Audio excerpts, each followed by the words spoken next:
143 divided by 2. Here 2 is a divisor, so we need multiplication table of 2. 2 times 0, 0, 2 times 1, 2, 2 times 2, 4.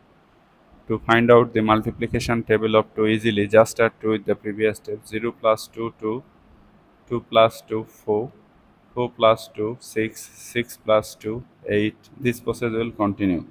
2 goes into 1 how many times? 0 times. 0 times 2, 0. Subtract 1, bring down the next digit. 2 goes into 14 how many times? 2 goes into 14 7 times. 7 times 2, 14. Subtract 0, bring down the next digit. 2 goes into 3 how many times? 2 times 4, which is greater, so 1 time. 1 time 2, 2. Subtract 1. So your answer is 71, remainder 1. If you want to write your answer in decimal form, then take here decimal, add number of zeros. Bring down the first zero. Before this zero there is a decimal. Decimal must come to the quotient directly.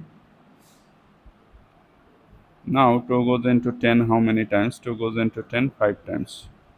5 times 2, 10. Subtract. You are getting 0 as remainder. So our answer is 71.5.